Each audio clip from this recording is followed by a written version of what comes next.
Hey everyone, welcome back to the Wimpy Studio, and today I'm here to talk about When Calls the Heart, Season 13, Episode 11, and it's called Trials and Trails and Tribulations, the Triple T. Pretty long title right there. So this is our penultimate episode, only one more until the finale, or next episode is the finale, is what I meant to say. But I thought this was rather weak for a penultimate episode, if I'm being totally honest. I mean, things happened. I thought it was all pretty predictable. Nothing really shocked me about this episode. Again, I think the past few penultimates have been really good. In season 10, the penultimate was Lucas deciding to run for governor and leading to him and Elizabeth's breakup. Season 11 was the whole Jeanette mess. And then Elizabeth and Nathan getting together. One of my all-time favorite episodes of the show. Season 12, last season, was the whole thing with LJ and his diabetes. So like the past few, the penultimates have been really good, really strong, and this one was just not it. And, there was like decent parts to it, but overall it just felt like it slowed things down a lot, and it just didn't feel like we made really any development besides the trial being over. But yeah, basically we have our trial. The whole season has been leading up to this whole wildfire thing has been leading up to this trial. And I do think this has been one of the stronger mysteries, but I just didn't love the way it was executed in a trial. It's just rather boring. I prefer action. But I understand that because it started with action, with the wildfire, they probably felt like they needed to resolve it in a more professional manner, I guess. But I mean, it pretty much went the way we all expected it to. We all knew that it was because they didn't have any proper evidence to support. I mean, they had evidence, but in the judge's eyes, they really had no evidence. We all knew that it was going to look bleak until Christopher came in with the transformer. And he does, and that pretty much gets the judge to side with Bill and Nathan, and everything's all good, and they're all celebrating at the saloon after. And I mean, it was basically just very predictable and how we all expected it to go. So there's just nothing really super satisfying about it. I mean, I did like the scene where Henry gets on the radio and he tells his son to come home. I thought that was a really nice scene. I also enjoyed the scene at the end when Henry tells Christopher how much he's going to have to work to make it up to everyone. And he's speaking from experience. I mean, he had to put in a lot of work. It took a long time. It took 10 seasons for him to get his redemption. And he knows what it's like. And I mean, Christopher's going to get let off easy compared to him. But, I thought it was like a really nice scene, kind of almost passing the torch of wisdom about his experience to his son, who's kind of going through the same thing. I mean, the difference is that Christopher has people around him. He has Rachel, he has his dad. He has Hope Valley, too. A lot of people who are, rallying behind him to help him through this. He has all these people in his corner, and Henry didn't have that. And I think Henry's really glad that his son has those supporters, what he didn't have. He's not, jealous about it. He's happy that Christopher has those people to help him through all of this. But however, Joseph's not willing to forgive just yet. Christopher, after the trial, comes up to them, and Minnie's pretty sympathetic, but Joseph's just not. And, because, I mean, to be fair, Christopher let Cooper and Toby take the blame instead of coming forward, and then he ran. And although Cooper and Toby were let clear of the whole thing a while ago, something just still doesn't sit right with Joseph, and it's understandable. It's completely understandable that you would want justice for your kid, and that anyone who tries to indirectly pin your kid for something instead of taking responsibility on their own would be someone you would struggle to reconcile with. So I also like that it showed Joseph's not, just forgiving of everyone. He's a little bit stubborn, he needs to take time to work through this and come out on the other side of it. So I think it's a good arc for him. I'm definitely thinking the finale will get a scene with them. So I mean, it's going to be resolved rather quickly. But I mean, it was kind of weird that at first I was like, oh, it seems everyone's okay with Christopher all of a sudden. And then I saw Joseph and I'm like, yeah, no, Joseph's not okay with it. So it's somewhat realistic that there's still someone with a problem with him. Completely understandable. So I'm looking forward to seeing how that gets resolved next episode. But yeah, I mean, the trial itself was okay, kind of boring. I mean, most trials are boring. I mean, it was just very predictable. Like, we all knew that Christopher was going to come in with the Transformer, and he did. And yeah, but I mean, it was cool to see Rosemary, Bill, and Nathan all have like turns speaking, and Georgie too have turns speaking rather than just Bill. I like the differences in like speeches from them and like the reveal of the information. So it wasn't like completely boring, but so there's also this thing with Lucas, and I feel like at this point it's less about Edie and more about the fact that he's just tired of being governor. He's reached his point. He he realizes that the territorial funds were reallocated to roads in Capital City instead of rebuilding Vincent Hills. So he's pissed off about that, and he's just tired. He's frustrated, and he's practicing debating his opponent with Maisie as the opponent, which I like that they use Maisie for that. I like how they kind of just throw her in when it's like necessary for that. And he or she says, either learn to love the game or find a new game. And I mean, Lucas kind of seemed to take her advice. At the end, he says, I'll do the magic show for the Harvest Festival. To me, I feel like he's going to drop out of his reelection campaign. I don't think he's going to resign from being governor. I think he owes it to his territory to, to finish out his term. He's not like a quitter like that. But I find it very hard to believe he's going to continue on being governor. I mean, he just doesn't enjoy it anymore. He enjoys doing things that a private citizen does, do the magic shows, being a part of this community instead of being like a runner of the community, like someone in charge of it. He enjoys being a part of it. He wants to have that with, he wants to be someone that's not like that for Edie. He wants to change himself for her so he thinks he could be worthy of her. Now, I would have liked if we would have gotten a little bit more development with him and Edie, because I do feel like it's going to be rather rushed, assuming we know she's back next episode. But I'm a little worried it's like whatever happens with them is going to be kind of rushed, but I'm pretty certain we're going to get a kiss with them. So I am looking forward to that. I mean, we've been waiting all season for them, and they definitely dragged it out, but I'm hoping it's not too rushed, but I'm kind of worried it will be.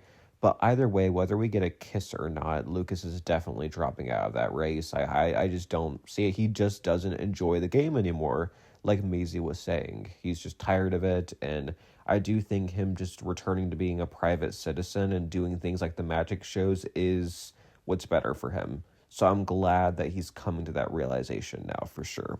So Elizabeth and Lucas have an interesting conversation where Elizabeth says to him, Lucas, you've come so far. And I mean, she always believed in him. She saw the potential in him. I mean, that's part of the reason why they broke up, is because he had this whole future ahead of him and she just didn't feel like she could be part of it.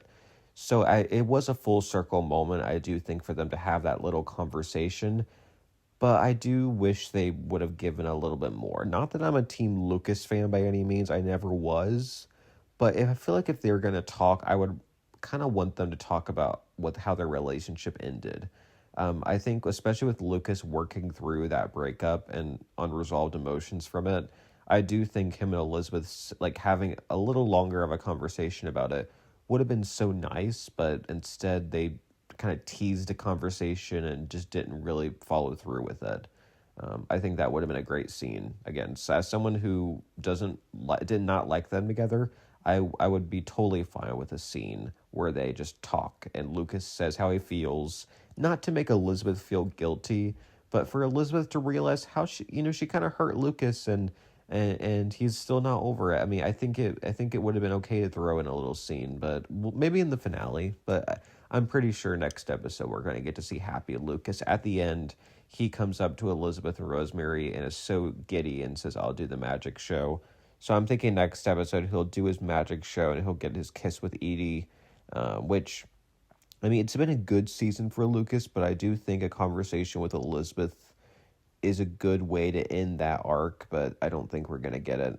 Elizabeth has a lot going on in her personal life, so maybe it's just not the right time, but I still would have liked a scene like that. Okay, So let's talk about the proposal. So we don't get the proposal, unfortunately, and I didn't think we were, but I was still disappointed. And basically, Elizabeth and Nathan share a scene where it's basically revealed that. So Nathan reveals, sorry, that he fell in love with Elizabeth when Allie skipped school and he was called in to talk to her, and he remembers how sweet she was. So that's kind of his moment. Elizabeth's moment was when he brought asters, like the flowers, to her doorstep. Is when she started to feel something. I mean, I feel like there were other moments for sure that she started to feel something for him. But whatever, it just felt like a weird scene, like just to like throw that in there when they started to fall in love. It just felt totally out of place, in my opinion, for that to be like a conversation point with them at that specific moment. And then, of course, their proposal gets interrupted because LJ gets stuck in a tree. So, yeah, I was pretty disappointed with all of that. I don't know. I mean, I understand LJ. He's growing up and he's realizing that because he has diabetes, he's not going to be able to do the same things that kids his age get to do. I can kind of relate to this, not in the same way, but I grew up with a gluten-free, dairy-free diet. Not an allergy, but a diet for something. And I was not able to and I was also on things for speech therapy and physical therapy in my school.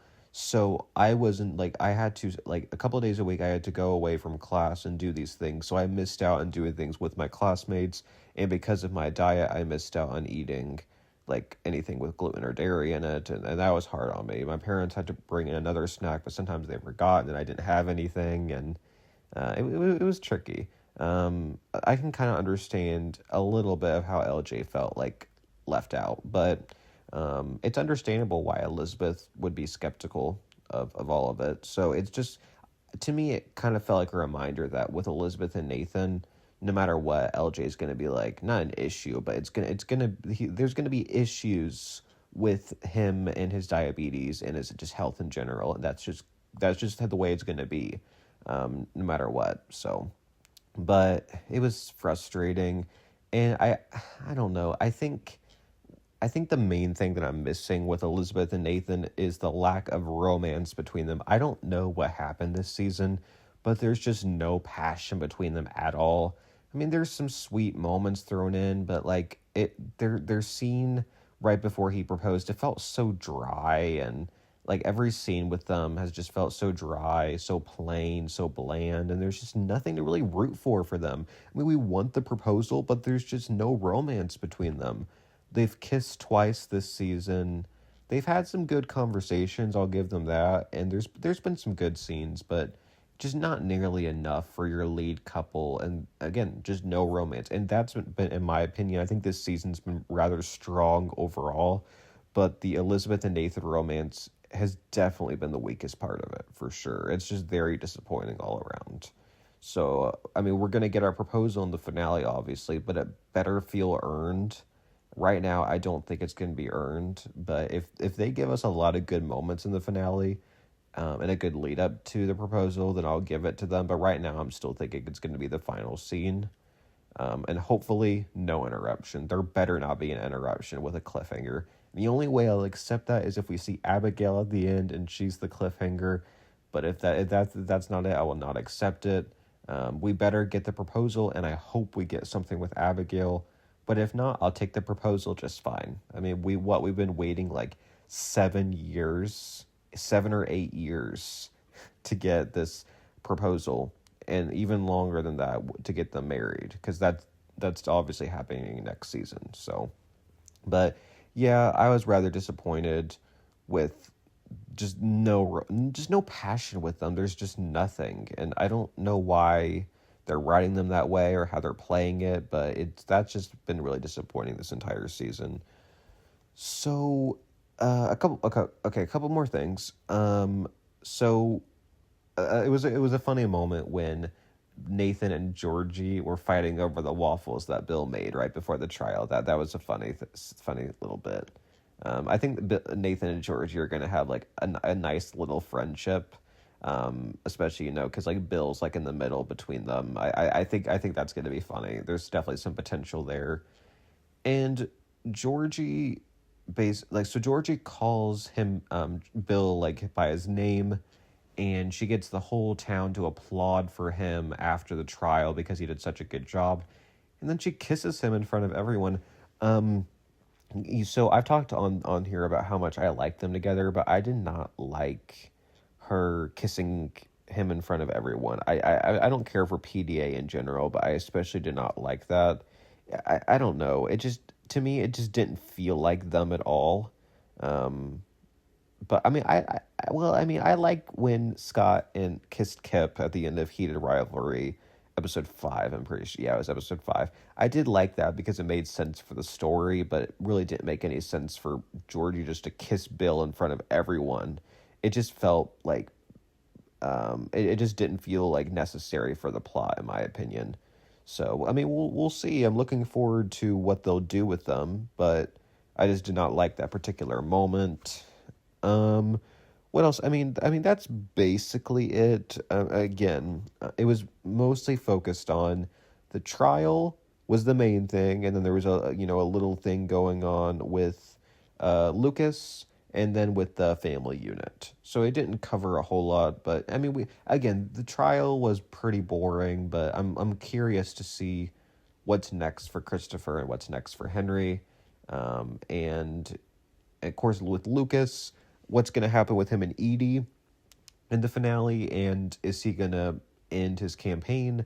I think the campaign's very likely, and I'm thinking it's pretty likely that him and Edie will kiss. I mean, if we get a kiss with them and a proposal for Elizabeth and Nathan, I'll be happy, even if we don't get something with Abigail. But and then the other two couples I'm curious about, Allie and Oliver. I think there'll be a step forward with them, but they've kind of halted that momentum between them, so I don't really expect much. But I'm hoping maybe he'll like ask her out on a date or something. I could see that happening. And Mike and May, I think there's a very good chance she'll reveal that she's pregnant. So I'm like maybe like 50-50 on that. And probably a little, I don't think Allie and Oliver will kiss, but I definitely think he'll ask her out. So pretty high on that. And Angela's back next episode. So I'm thinking the Canfields will have some good stuff with her back.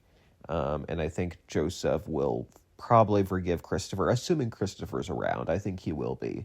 But I think there's a lot to look forward to in the finale. So even though I was kind of disappointed here, I'm still going to watch the finale, of course, and I'll still review it. And I think there's going to be a lot of good stuff in the finale. So comment down below what you thought of this episode and what you were looking forward to for the finale. And thanks everyone for listening, and bye everyone.